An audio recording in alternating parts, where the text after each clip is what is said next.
This is Mr. Ashton going through the Mathematics Unit 1 non-calculator higher tier paper from November or autumn of 2017. Because I've done the intermediate paper as well, I'm going to skip the first I think it's the first 10 questions. They're also in the intermediate paper. So if you want to go and look at those, watch the intermediate paper. I'll put a link in the description below. Okay then, so the first question we were given was this question regarding regions, and it's a bit mean because they don't normally ask you to say what the equations are. They normally get you to plot it, so you've got to know how to go and work out the equation of a line here, and they've given you one of the easier two as well. So it says, complete the following table to give a set of inequalities that describes the shaded region shown above. And if I just move the camera ever so slightly there, we can see that x is less than or equal to 1 is given there. So let me just show what they're talking about when they talk about x is less than or equal to 1. So I've just highlighted that graph there. If I look for x, and where is it? 1, it's there. And you can see all along this line, it's been drawn.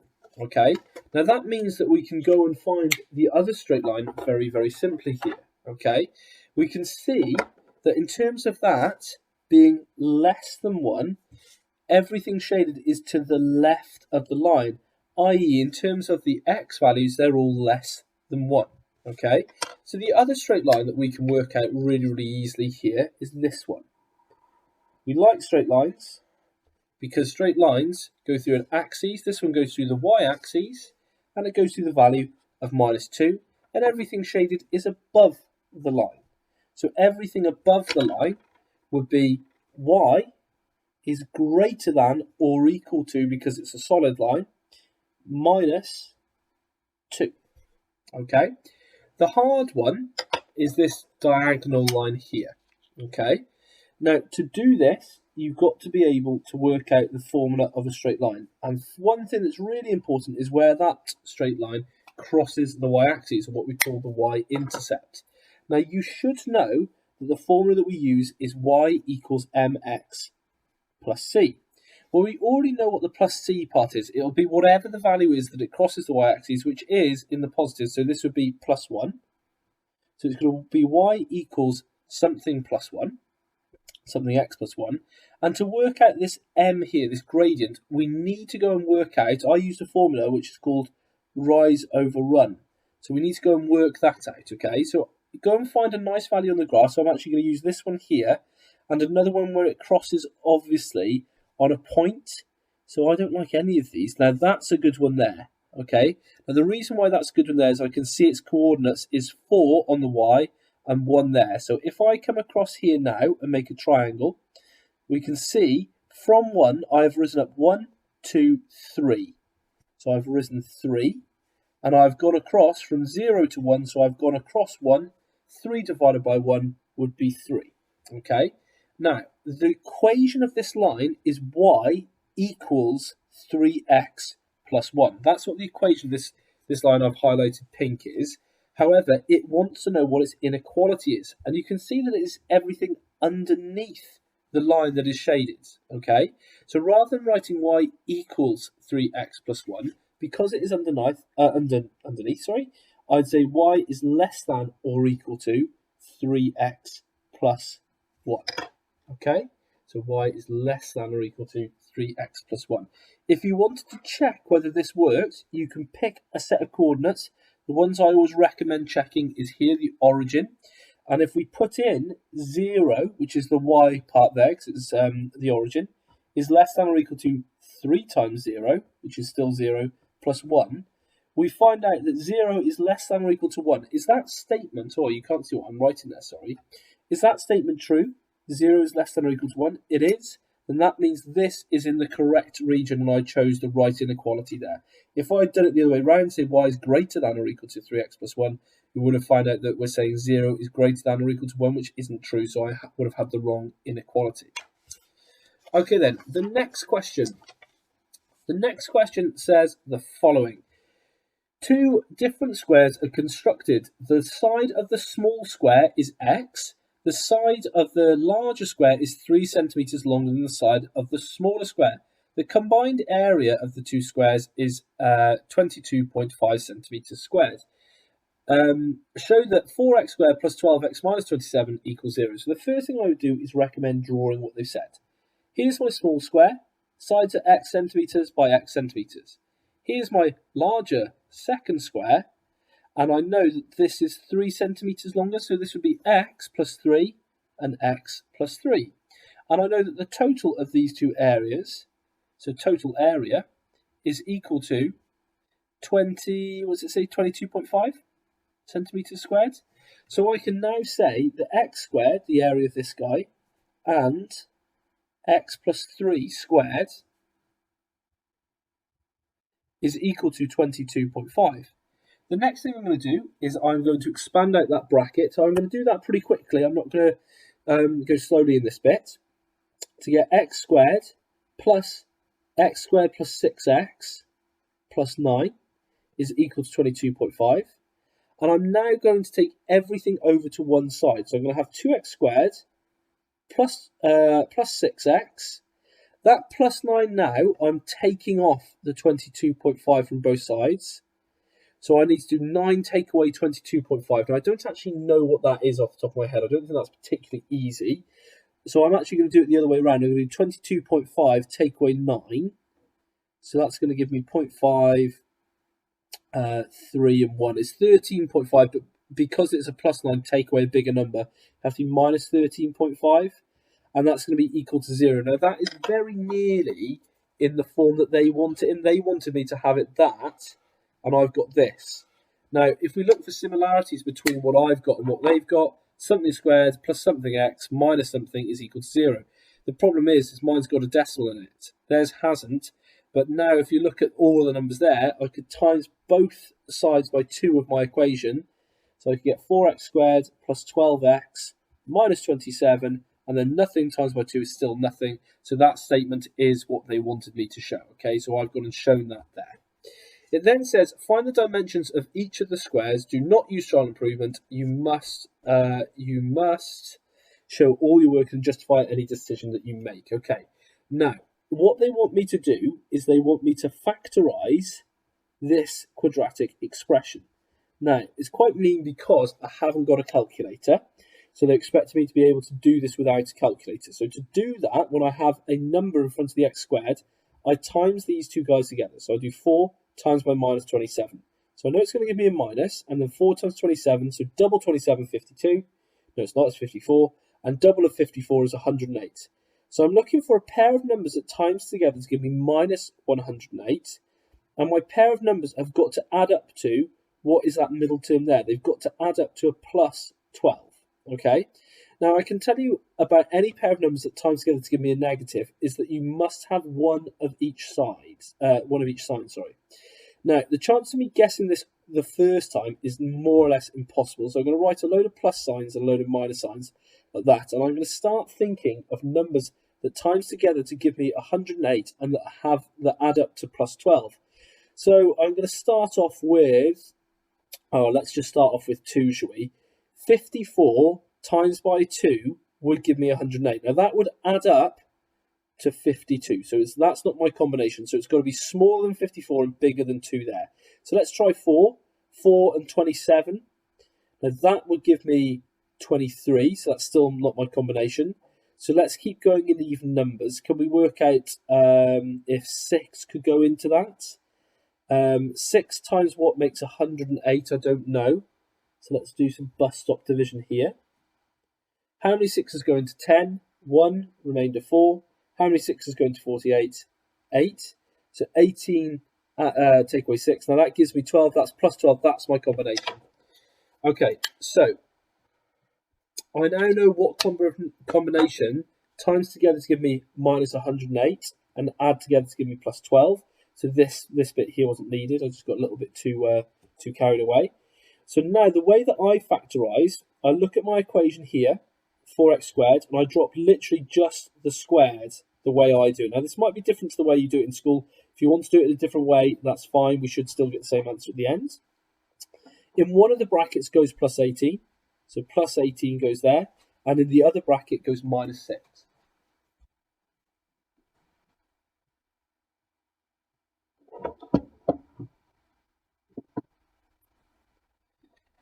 So in the other bracket, I'm going to put minus 6.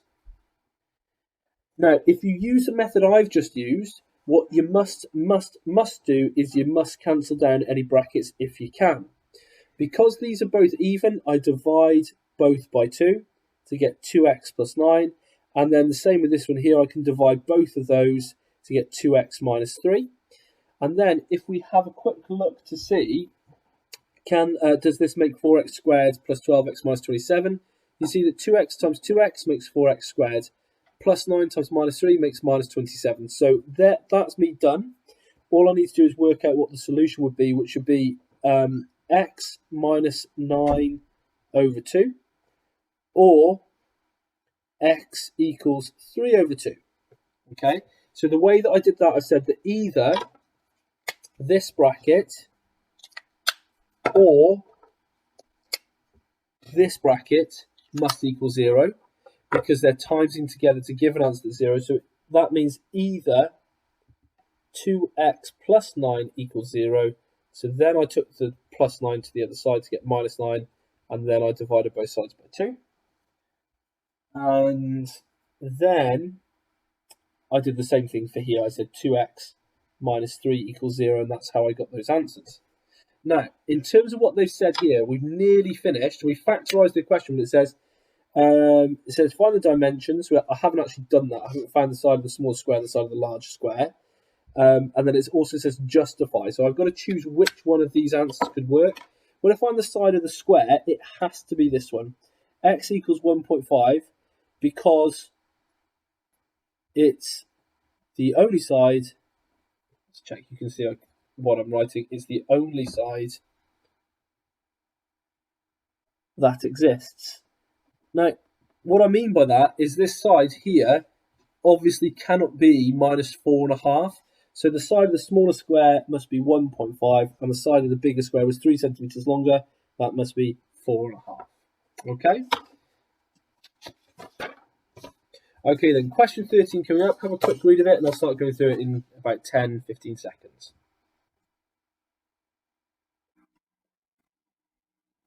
Okay then, so for question 13, the key word here is it says that y is inversely proportional to x cubed.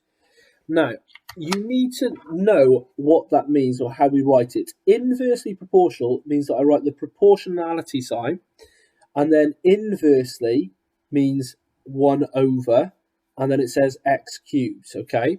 Now, you don't necessarily need to write that. You can skip straight to y equals k over x cubed, because that fish symbol just literally means k over in this case, okay?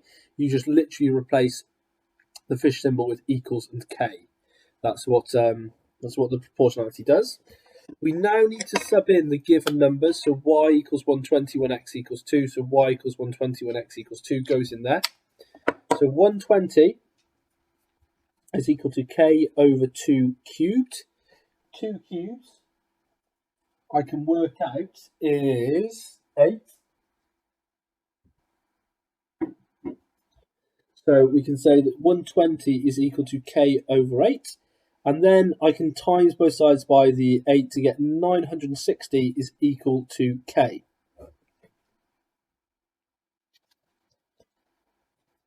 So to finish off from here now, I always have to come back to this statement and write in what my value of k is. So I'd say y equals 960 over x cubed. Now, to go and solve the next bit, we're told here to find the value of y using this formula. So we can say y equals 960 over 10 cubed. 10 cubed is 1,000. So then y would be equal to 960 divided by 1,000, which would be 0.960 or just 96. Similarly here, we're told that y is 15, so we'd say 15 is equal to 960 over x cubed. If I'm divided by x cubed, if that's my thing that I'm looking to find, then what I can do is literally just swap those two things there. Now that comes from the following work. You should know something like 20. If we say 20 is equal to 40 divided by 2, that's true, isn't it? What if I switch the denominator and the thing that I'm finding? 2 is equal to 40 divided by 20. Yeah, also true. So what I can do is switch those two. So x cubed is equal to 960 divided by 15. Not quite as easy to work that one out. We know that 50, let's just do bus stop here. 15 into 960. 15 into 9 obviously doesn't go into 96. So 15, 30, 45, 60, 75, 90. So 1, 2, 3, 4, 5, 6. Remainder 6, and then in 64 times. So we can state that x cubed is equal to 64. So then x would be the cube root of 64, and the cube root of 64 is 4. Okay, so the value that would go there would be 4.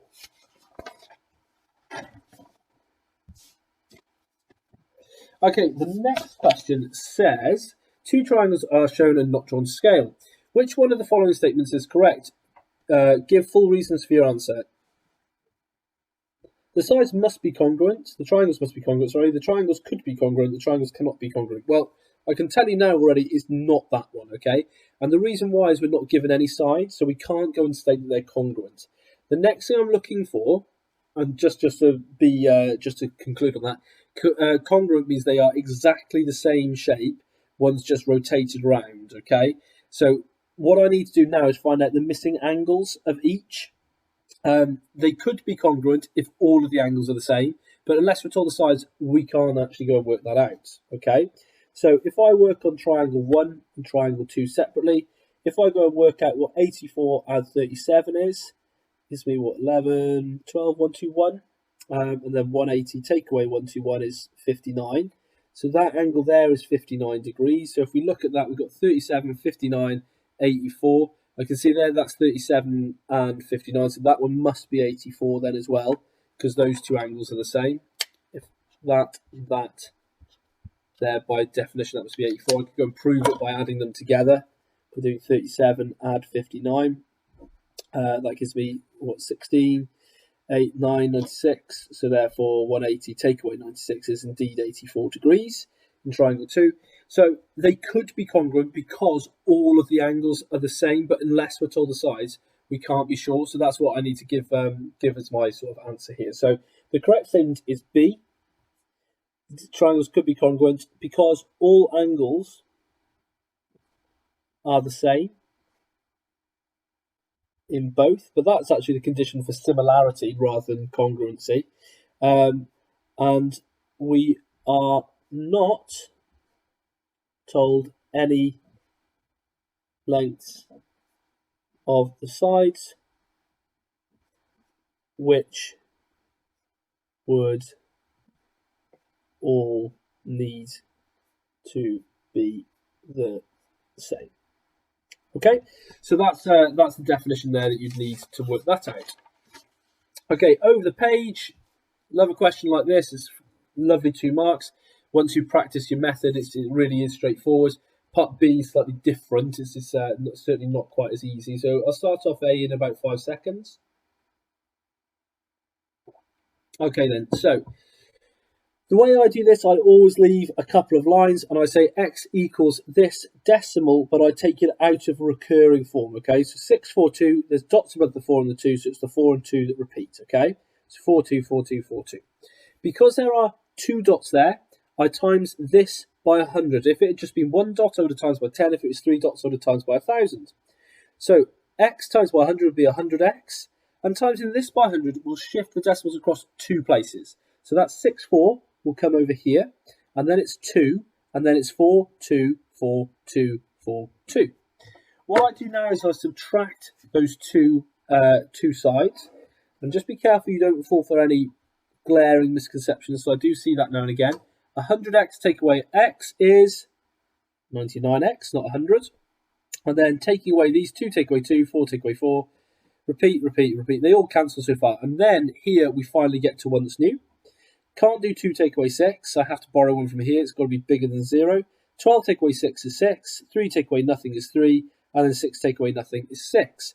So as a fraction, I would have it as 63.6 over 99. However, this is not a proper fraction. which I've been asked to do because it has a decimal in it. So all I have to do is times top and bottom by 10, and then I will have got rid of that having a decimal in it. So that fraction will be absolutely fine. Now, one thing I will say to you is that that can obviously cancel down because both numbers are even. However, unless it asks you to, you don't need to. Okay. Part B, it says, what is 1 over 36 to the power of minus a half? Now, if you have to the power of minus, that means 1 over 36 to the power of a half. Okay, that's what that means. But what might be a better way to write that would be this, as follows. 1 divided by 1 over 36. Now, to the power of a half, I might get this in here as well now, means square rooted. So that's what that means. Now, thinking of decimals, thinking of fractions, if I divide by a fraction, it's the same as timesing by its inverse. So it's the same as timesing by that. And then in terms of that, I've got 1 times by 6 over 1. And then 1 times by 6 over 1 would be 6. Some more surds to look at here, or not some more, it's the first time we're looking at surds. It says you are given that P is equal to root 40 and Q is equal to root 10. P is equal to which one of these? Now, the way that you're looking to simplify these surds is you should be looking at your square numbers. So 1 times 1, 2 times 2, 3 times 3, and so on. You should know your square numbers up to at least, very, very, very least, 144. Not a bad idea to know up to certainly 15 squared. Now, in terms of this one here, to get P, they obviously want me to cancel that down or simplify that surd.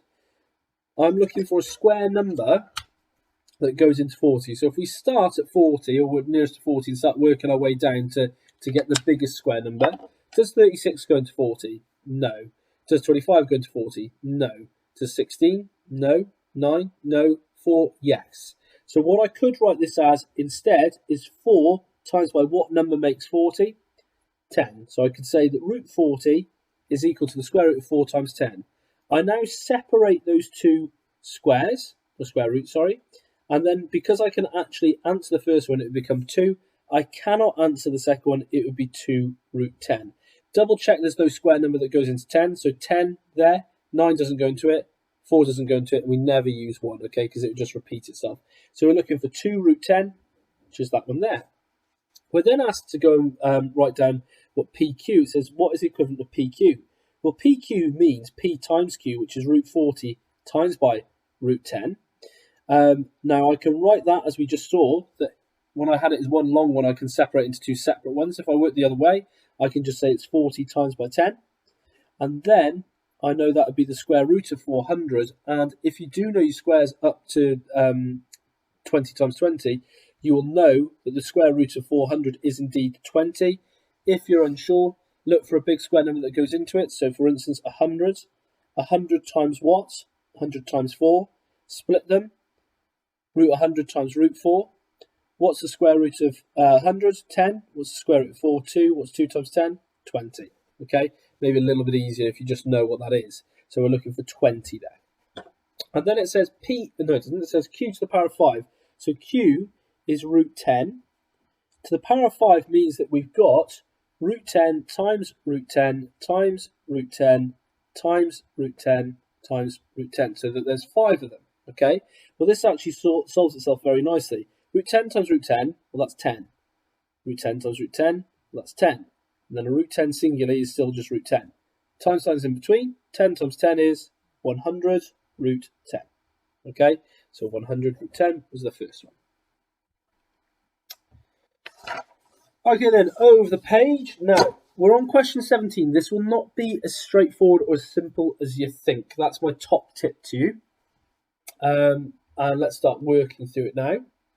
So, simplify this fraction. So what you're looking for to begin with is any common fractions or any common factors, sorry, so we can start to simplify the numerator. And I can see that 4 goes into both 12 and 16. It's the biggest number that goes into both. So it's going to be 4 brackets 3x plus 4.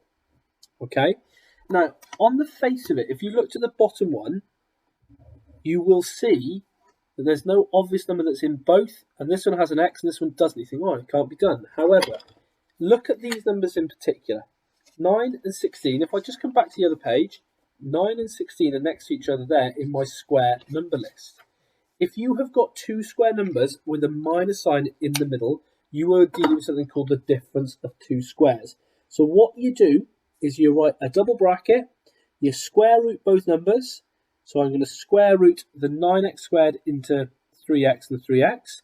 I put a plus in one, and minus in the other, the difference of two squares. Square root of 16 is 4, Okay? Now, the chances are that if I factorise the one on the top, that is going to be in the bottom somewhere. And you can see that 3x plus 4 is in both. So I'm going to divide top and bottom by 3x plus 4. And that is going to give me just 4 as a numerator there over 3x minus 4. No need for that to be in a bracket now because nothing else is happening to it. Okay, question 18. Take a moment to have a quick read.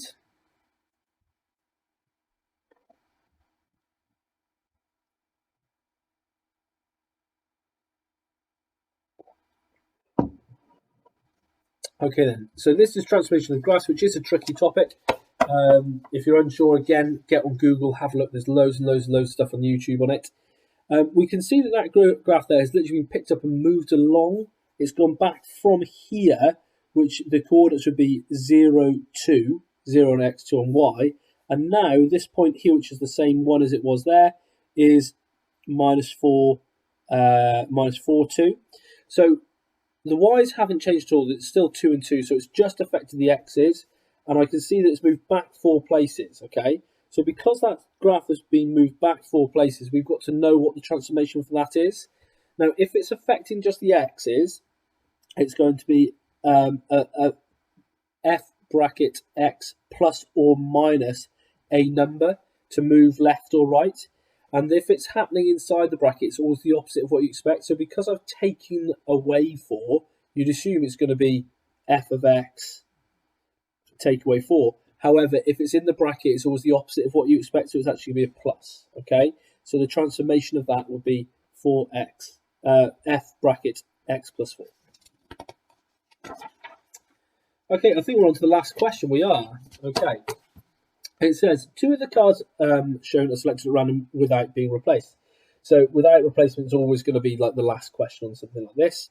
It then says, find the property that the product of the two numbers selected are 12. Now, that's quite a tricky question. That's not easy. We've got 7 marks here, so we're going to take around 7 minutes in an exam.